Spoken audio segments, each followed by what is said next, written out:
Hello students, मैं आपका chemistry educator Sunil Kushwaha. चलिए बेटा आज की क्लास को स्टार्ट करते हैं। और आज की जो क्लास है वो क्लास 11th वाले बच्चों के लिए है।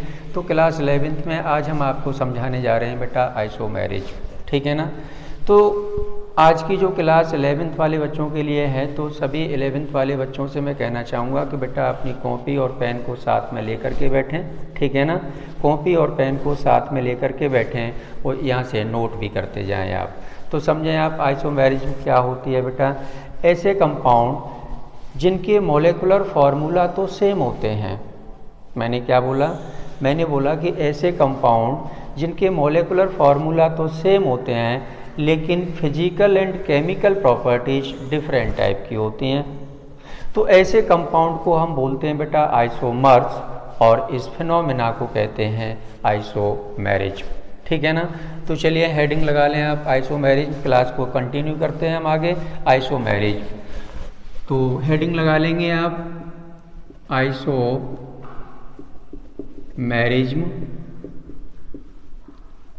चलिए बेटा हमारे पास मॉलिक्यूलर फार्मूला है, मॉलिक्यूलर फार्मूला है बेटा C2H6O।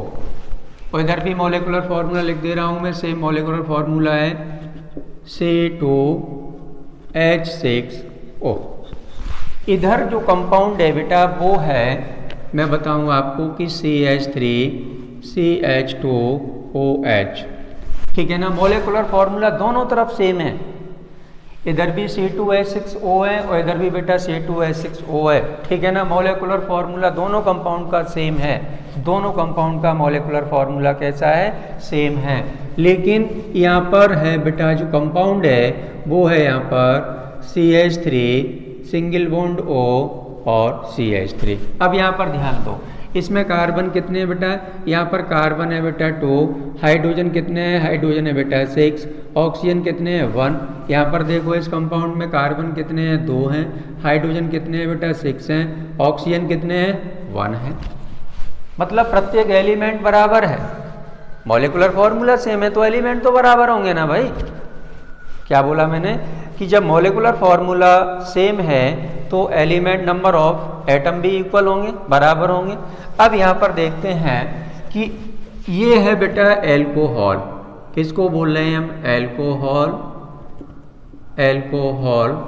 और ये है बेटा ईथर, जबकि एल्कोहल ईथर दोनों के मॉलिक्यूलर फार्मूला कैसे हैं? सेम है। दोनों के मॉलिक्यूलर फार्मूला कैसे हैं? सेम हैं। अब यहाँ पर हम देखते हैं बेटा इसकी केमिकल और फिजिकल प्रॉपर्टीज पर डिस्कस करते हैं। ये दोनों कंपाउंड हैं जो आपस में कैसे हैं भाई? आइसोमर्स हैं।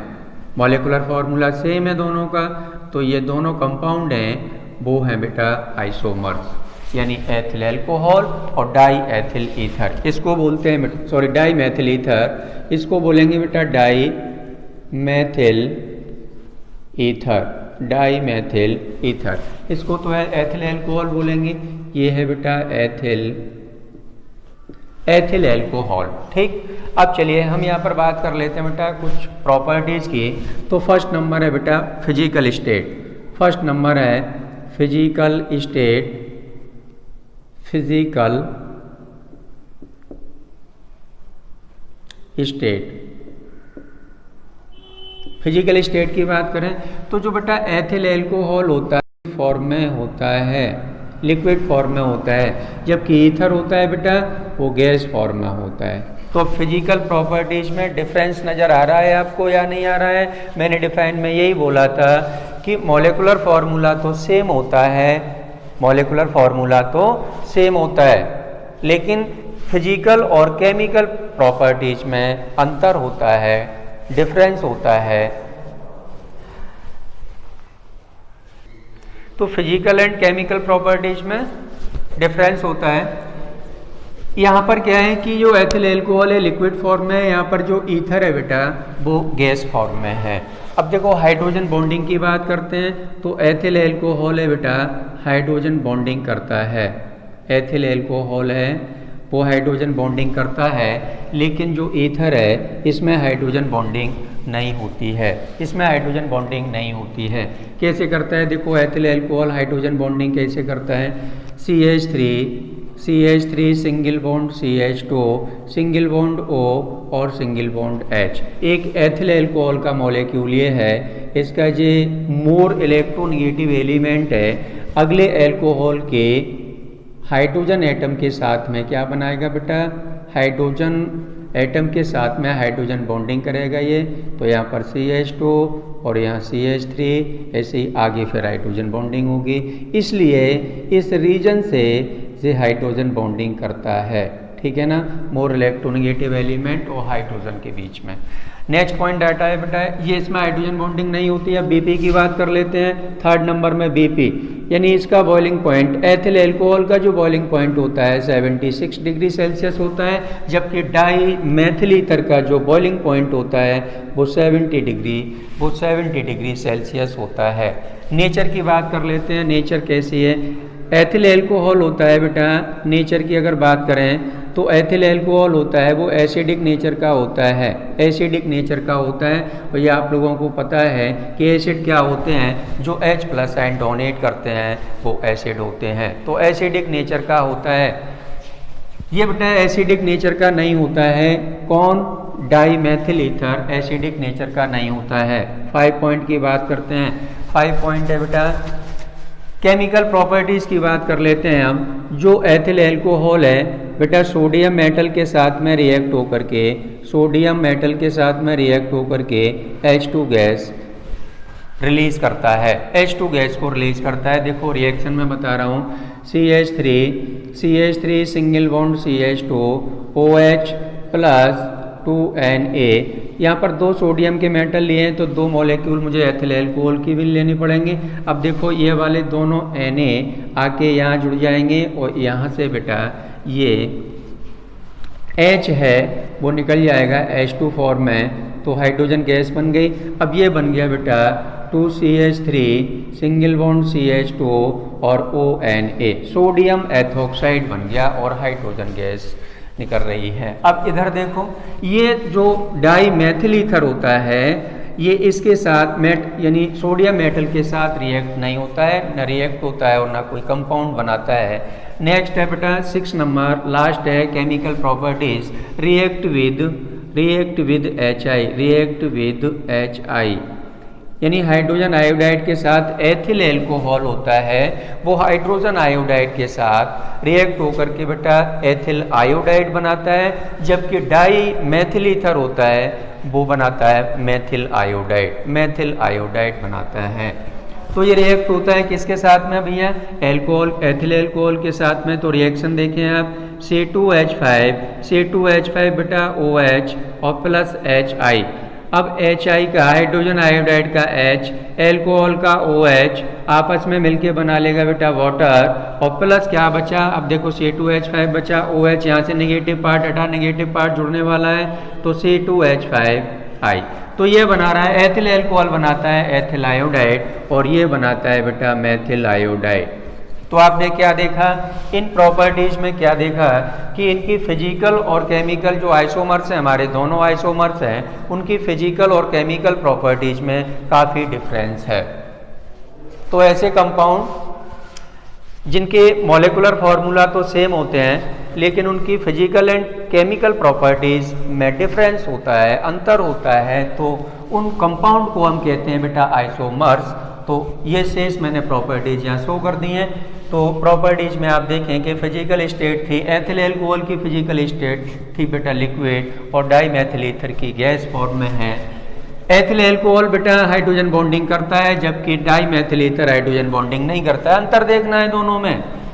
थर्ड है बेटा BP, इसका BP होता है 76 और इसका BP होता है 17 डिग्री सेल्सियस। नेचर देखें आप, nature ethyl alcohol acidic nature का होता है, क्यों, क्योंकि H+ आयन डोनेट करता है, जबकि ईथर होता है वो एसिडिक नेचर का नहीं होता है। एथिल अल्कोहल सोडियम के साथ रिएक्ट होकर के हाइड्रोजन गैस रिलीज करता है, जबकि डाई मेथिल ईथर सोडियम के साथ रिएक्ट होता ही नहीं है।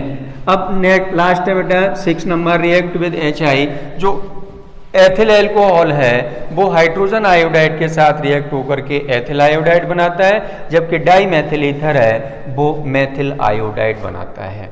चलिए क्लियर है, इसको नोट कर सकते हैं आप या स्क्रीनशॉट ले सकते हैं। फिर इसके बाद चलते हैं बेटा क्लासिफिकेशन की तरफ, नोट कर लें जल्दी से। अब बेटा स्ट्रक्चरल फार्मूला की क्लासिफिकेशन की बात करते हैं हम कि आइसोमेरिज का क्लासिफिकेशन क्या होगा। तो जो आइसोमेरिज में होती है बेटा वो मुख्य रूप से 2 टाइप्स की होती है। देखो आपको दिख रहा है स्ट्रक्चरल और कॉन्स्टिट्यूशनल आइसोमेरिज। फर्स्ट पार्ट है स्ट्रक्चरल और कॉन्स्टिट्यूशनल आइसोमेरिज और सेकेंड है बेटा स्टीरियो आइसोमेरिज। 2 टाइप्स की होती है। अब देखो स्ट्रक्चरल या कॉन्स्टिट्यूशनल जो आइसोमेरिज में होती है, स्ट्रक्चर ये किस रीजन से होती है, तो स्ट्रक्चरल फार्मूला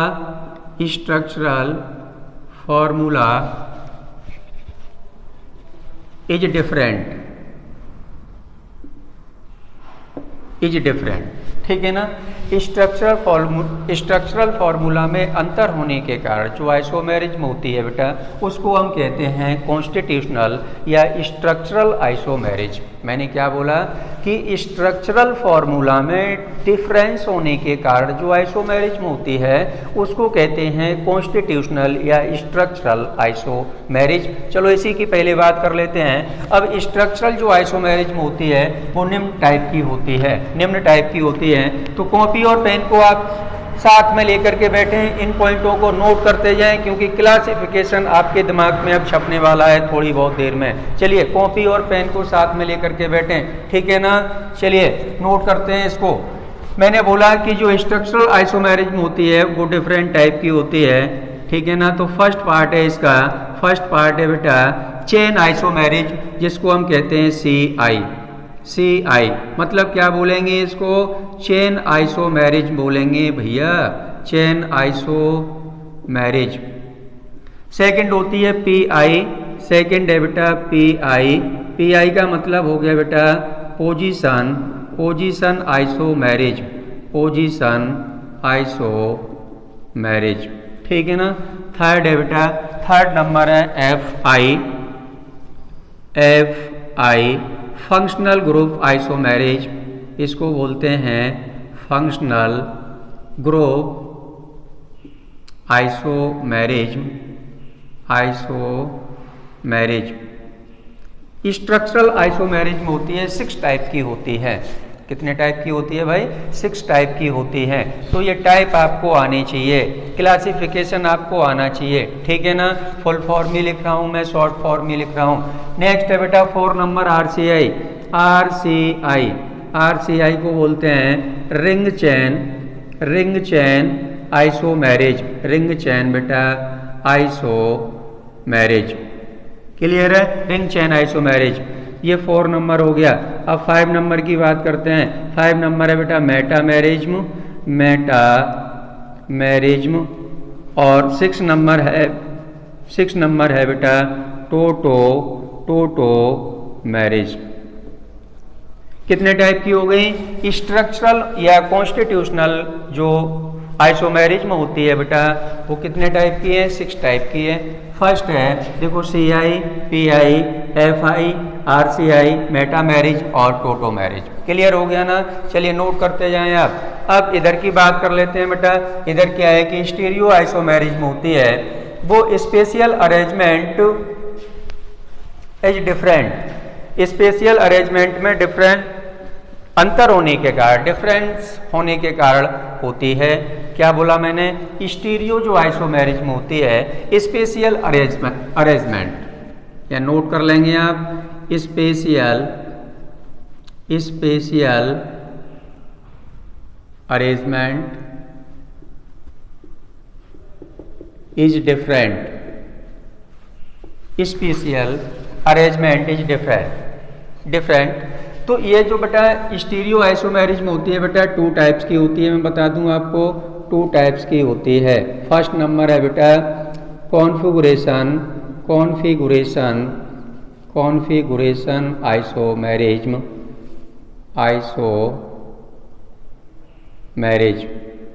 सेकेंड टाइप है इसका बेटा, सेकेंड टाइप की बात करें conformational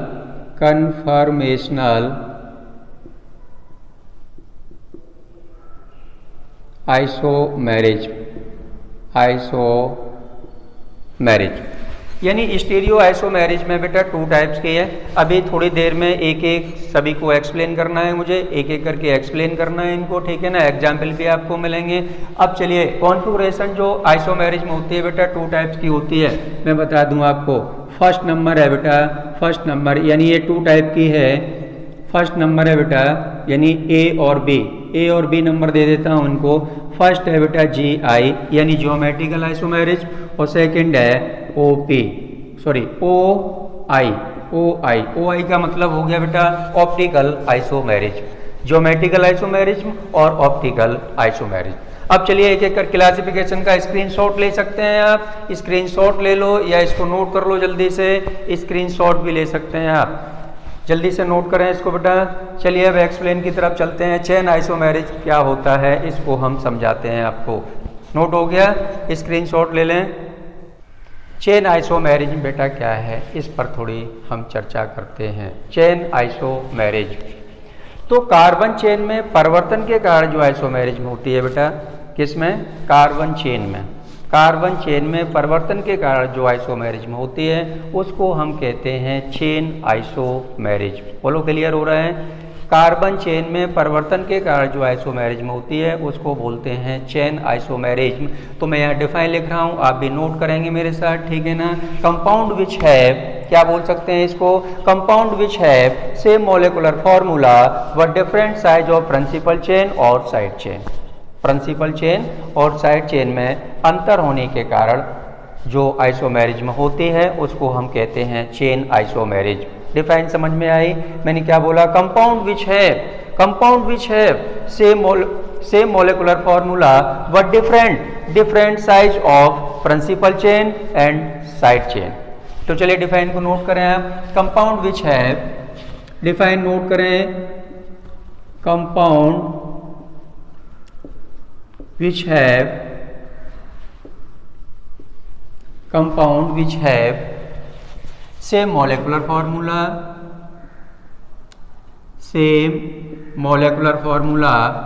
but different size of principal chain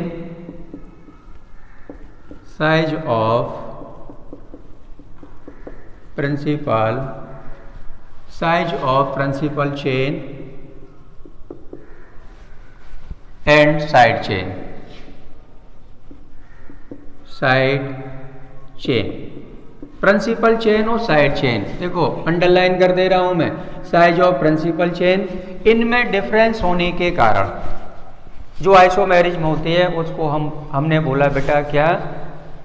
chain isomerism बोला।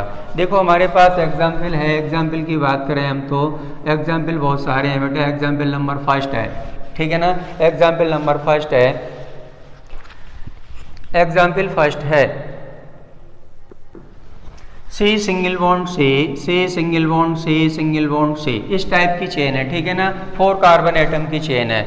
हमें क्या करना है? चेन में थोड़ा अंतर करना है, प्रिंसिपल चेन और साइड चेन दोनों पर ध्यान देना है हमें। देखो ये तो एक स्ट्रेट चेन है, स्ट्रेट चेन नज़र आ रही है आपको, लीनियर स्ट्रक्चर नज़र आ रही है। लेकिन इधर देखें आप, C सिंगल बॉन्ड C और C। देखो इसको हमने क्या बोला? इसको हमने बोला बेटा प्रिंसिपल चेन, इसको बोला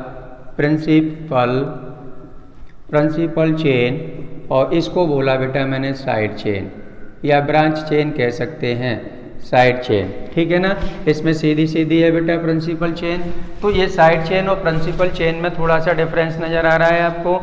देखो अब आगे देखते हैं बेटा, ये चेन में अंतर होना चाहिए, दोनों कंपाउंड की चेन में अंतर होना चाहिए, ठीक है ना। क्योंकि चेन आइसोमेरिज में चेन में परिवर्तन के कारण, कार्बन चेन में परिवर्तन के कारण, केवल एक वर्ड याद रखना है, कार्बन चेन में, मैं यहाँ लिख दे रहा हूँ बेटा, मैं लिख दे रहा हूँ कार्बन चेन में परिवर्तन के कारण जो आइसोमेरिज्म होती है, परिवर्तन के कारण जो आइसोमेरिज्म होती है उसको हम बोलते हैं चेन आइसोमेरिज्म। सेकंड एग्जाम्पल की बात करते हैं, 4 कार्बन एटम की हमारे पास कोई चेन है बेटा, डबल बॉन्ड सी, ठीक है ना।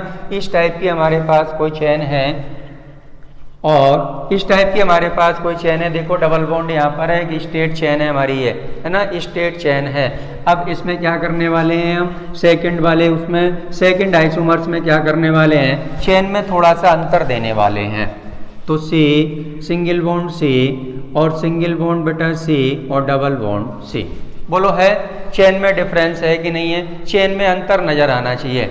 अब थर्ड एग्जाम्पल है बेटा हमारे पास, 4 कार्बन एटम की हमारे पास चेन है, 4 कार्बन एटम की चेन है, कैसी है, देखो ये बॉक्स नुमा है, एक कार्बन यहाँ है, एक कार्बन यहाँ है, एक कार्बन यहाँ है, ठीक है ना। इसमें कितने कार्बन है बेटा, 4 कार्बन है। अब 4 कार्बन की एक चेन और हम बनाएं जो चेन में अंतर हो, डिफरेंट टाइप की चेन होनी चाहिए, ठीक है ना। साइक्लो स्ट्रक्चर है, तो देखो साइक्लो स्ट्रक्चर कितने कार्बन है, 4 कार्बन है, देखो 4 कार्बन नजर आ रहे हैं, 1 2 3 और ये बेटा 4, इसमें भी 4 कार्बन है, 1 2 3 और ये 4 कार्बन एटम की चेन है, लेकिन दोनों चेन में अंतर कितना है, यही तो हमें देखना है भाई कि चेन में अंतर है या नहीं है। नेक्स्ट एग्जाम्पल की बात करते हैं, नेक्स्ट एग्जाम्पल है बेटा 4th नंबर है, C single bond C single bond C O O H, इस टाइप की कोई चेन है, फंक्शनल ग्रुप जुड़ा हुआ है सी ओ ओ एच, ठीक है ना। अब इसका जो दूसरा आइसोमर्स है वो देखें आप, सी सिंगल बॉन्ड सी और single bond C O O H और सिंगल बॉन्ड सी, इस टाइप की चेन बना दी मैंने। तो ये चेन हमारी स्ट्रेट है, सीधी सीधी चेन है बेटा, ये स्ट्रेट नहीं है, यहाँ तक स्ट्रेट है लेकिन फंक्शनल ग्रुप हमारा इधर है नीचे, है ना। तिरछी चेन बन गई है हमारी, तिरछी चेन बन गई है, किस टाइप से, प्रिंसिपल चेन जो बनेगी वो इस टाइप की बनेगी। इसमें कैसी है, स्ट्रेट है, इसमें टेढ़ी मेढ़ी बनी हुई है, जिग जग है, टेढ़ी मेढ़ी बनी हुई है। नेक्स्ट देखें एग्जाम्पल, चलिए इसको नोट करते जाएं क्योंकि स्पेस नहीं दिख रहा है मुझे, थोड़ा सा और है, मैं लिख देता हूँ नीचे। और एग्जाम्पल देखें आप, 5 यानी एग्जाम्पल नंबर 5 बेटा, C single bond C H O, ठीक है ना। इसका दूसरा आइसोमर्स देखते हैं हम, सी सिंगल बॉन्ड सी और सिंगल बॉन्ड बेटा यहाँ पर हम जोड़ देते हैं सी एच ओ को, ठीक है ना। अब देखो इस चेन में ये स्ट्रेट चेन है, ये स्ट्रेट नहीं है, तो चेन में अंतर है। चेन में अंतर होने के कारण, कार्बन चेन में अंतर होने के कारण जो आइसोमेरिज्म होती है उसको हम कहते हैं भाई क्या कहते हैं, चेन आइसोमेरिज्म कहते हैं। चलिए नोट करते जाएं, इसको नोट कर लें, जल्दी से इरेज कर रहा हूँ मैं। अब एग्जाम्पल नंबर 6 की बात करते हैं बेटा, 5 एग्जाम्पल हो चुके हैं। एग्जाम्पल नंबर है बेटा 6, C single bond C single bond C single bond C N, straight chain है, ठीक है ना। दूसरे आइसोमर्स को देखते हैं, सी सिंगल बॉन्ड सी और सी एन। चेन में अंतर नजर आ रहा होगा आपको, चेन में अंतर नजर आ रहा है। देखें आप आगे देखें और देखें, साइक्लो में देखें एग्जाम्पल नंबर 7, ये साइक्लोहेक्सेन है बेटा, साइक्लोहेक्सेन है। कितने कार्बन है इसमें, 6 कार्बन है। अब 6 कार्बन की एक चेन और बनाते हैं हम बेटा, 6 कार्बन की एक चेन और बनाते हैं, ठीक है ना। चलिए 6 कार्बन की एक चेन और हमने बना दी, इस टाइप की बना दी, या इसको पलट के बना दें हम, इस टाइप से बना सकते हैं। तो इसमें भी बेटा 6 कार्बन है, देखो 1 2 3 4 5 और ये 6, इसमें देखो 1 2 3 4 5 और 6 कार्बन इसमें भी है बेटा, 6 कार्बन इसमें भी हैं, लेकिन चेन में अंतर नजर आ रहा है आपको। किस में अंतर नजर आ रहा है, चेन में अंतर नजर आ रहा है, ठीक है ना। एक देखो ये, तो ये भी एक क्या है, ये भी एक चेन आइसोमेरिज्म है। जैसे मैं इसको यूं करके कर दूं तो इसमें भी 6 कार्बन है, देखो 1 2 3 4 5 और 6 कार्बन एटम की बेटा ये चेन तो है सभी, लेकिन चेन में हमें अंतर नजर आ रहा है, चेन में अंतर नजर आ रहा है। तो इन सभी में क्या मिल रहा है देखने के लिए, CI यानी चेन आइसोमेरिज्म देखने के लिए मिल रही है, चेन आइसोमेरिज्म, ठीक है ना। चलिए इसको एग्जाम्पल को नोट कर लें, 7 एग्जाम्पल हो चुके हैं। 7 एग्जाम्पल हो चुके हैं बेटा, नोट कर लें जल्दी से। अब हम बताने जा रहे हैं आपको minimum number of carbon atom required to show chain isomerism, यानी कितने कम से कम कार्बन एटम होने चाहिए चेन आइसोमेरिज को शो करने के लिए। मिनिमम कितने कार्बन एटम होने चाहिए चेन आइसोमेरिज को शो करने के लिए, इस पर हम अभी इसको नोट कर लें, उसके बाद इसको हम एक्सप्लेन करते हैं। जल्दी से नोट करें, हेडिंग लगा लेंगे आप। Minimum number of carbon atom, minimum number of carbon atom required to show chain isomerism. Chain isomerism को शो करने के लिए मिनिमम कार्बन एटम कितने होना चाहिए, ठीक है ना। तो एल्केन में मैं बता दूं बेटा, एल्केन में 4 कार्बन होना चाहिए, मिनिमम 4 कार्बन। एल्कीन में भी 4 कार्बन होने चाहिए। एल्काइन में बेटा 5 कार्बन होना चाहिए। जब एल्काइन में 5 कार्बन होंगे तभी वहाँ पर चेन आइसोमेरिज्म शो हो सकती है, शो कर सकता है, ठीक है ना। एल्केडाइइन में 5 कार्बन बेटा, और एल्कीन आइन में 5 कार्बन, और एल्कोहल में भी बेटा 4 कार्बन होना कंपलसरी है। ये मिनिमम जो ये संख्या है वो बहुत कम से कम संख्या है चेन आइसोमेरिज्म को दर्शाने के लिए, ठीक है ना। तो एक एक करके यहाँ पर हम बताते हैं आपको। फर्स्ट नंबर है बेटा एल्केन। एल्केन, एल्केन में कितने कार्बन होना चाहिए बेटा, मिनिमम बेटा 4 कार्बन होना चाहिए, 4 से 4 कार्बन होना चाहिए, ठीक है ना। देखो इसका एग्जाम्पल की बात करें हम, C single bond C single bond C single bond C. अब देखो चेन आइसोमेरिज में तो चेन में अंतर होना चाहिए, चेन आइसोमेरिज में तो चेन में अंतर होना चाहिए। C single bond C, single bond C और सिंगल बॉन्ड सी। बोलो क्लियर है, चेन में अंतर है लेकिन कार्बन कितने हैं, 4 हैं। तो एल्केन में जब तक 4 कार्बन नहीं होंगे तब तक वहां पर चेन आइसोमेरिज्म शो नहीं होगी। बोलो क्लियर है, क्योंकि जो नंबर दे रहा हूं मैं, कार्बन नंबर दे रहा हूं, नंबर ऑफ कार्बन एटम बता रहा हूं, वो मिनिमम बता रहा हूं मैं, कम से कम इतने होने चाहिए, तब वहां पर चेन आइसोमेरिज्म को शो कर सकते हैं। नेक्स्ट है बेटा एल्कीन। सेकंड नंबर है एल्कीन। एल्कीन की बात करते हैं, एल्कीन में कितने कार्बन होने चाहिए, 4 कार्बन होने चाहिए, ठीक है ना। तब ये क्या शो करेगा, चेन आइसोमेरिज्म को शो करेगा। तो C single bond C, single bond C और सिंगल बॉन्ड सी। अब इधर देखें आप, C single bond C, double bond C और सिंगल बॉन्ड सी। बोलो क्लियर है, डबल बॉन्ड सी। चेन में अंतर है, चेन में अंतर नजर आएगा आपको। अब एल्काइन की बात करते हैं, तो एल्काइन में बेटा 5 कार्बन एटम होना चाहिए। थर्ड नंबर है एल्काइन। एल्काइन में जब तक 5 कार्बन एटम नहीं होंगे तो चेन आइसोमेरिज्म शो नहीं हो सकती है, ठीक है ना। क्योंकि minimum number of carbon atom बता रहा हूं मैं, हेडिंग क्या लगाई है, minimum number of carbon atom required to show chain isomerism. इतने से कम कार्बन नहीं होनी चाहिए, ठीक है ना। चलिए C single bond C, single bond C, single bond C. 5 carbon atom हो गए, 5 कार्बन एटम हो गए। अब ये क्या है बेटा, देखो यहाँ पर डबल बॉन्ड है, ठीक है ना, यहाँ पर डबल बॉन्ड है, ध्यान दें यहाँ पर डबल बॉन्ड है। अब ये एल्काइन है बेटा, एल्काइन है तो यहाँ पर भी ट्रिपल बॉन्ड होगा। अब देखो यहाँ पर ध्यान देते हैं हम, क्या इसमें 5 कार्बन एटम है, मतलब इधर से नंबरिंग करेंगे बेटा 1 2 3 4 और ये 5, इसमें इधर से करेंगे 1 2 3 और ये 4, यानी एल्कीन में कम से कम 4 कार्बन एटम होने चाहिए और इसमें बेटा एल्काइन में मिनिमम 5 कार्बन एटम होना चाहिए। अब इसका दूसरा आइसोमर्स देखते हैं, C single bond C, single bond C और double bond triple bond C और सिंगल बॉन्ड बेटा, सिंगल बॉन्ड क्या, single bond C, single bond C. बोलो क्लियर है, सिंगल बॉन्ड सी। नेक्स्ट आगे चलते हैं 4 नंबर पर बेटा। 4 नंबर है एल्केडाइइन। एल्केडाइइन का मतलब हो गया, एल्केडाइइन का मतलब हो गया बेटा कि जिस चेन में डबल बॉन्ड 2 टाइम्स आए, डबल बॉन्ड 2 टाइम्स आए, ठीक है ना। तो इसमें मिनिमम 5 कार्बन एटम होने चाहिए। एल्केडाइइन, एल्केडाइइन में कितने कार्बन होने चाहिए, 5 कार्बन, ठीक है ना। C double bond C, single bond C, single bond C, double bond C. बोलो क्लियर है, बोलो क्लियर है कि नहीं है, डबल बॉन्ड सी। 2 यानी 5 कार्बन एटम है, 1 2 3 4 और ये बेटा 5। अब इसकी चेन में हम अंतर देने जा रहे हैं, ठीक है ना। डिफरेंट टाइप की चेन बनाने जा रहे हैं। तो देखें आप, सेकंड आइसोमर्स इसका C double bond C, single bond C, double bond C और सिंगल बॉन्ड बेटा C। बोलो क्लियर है। चेन में अंतर आपको नजर आएगा, चेन में अंतर नजर आएगा।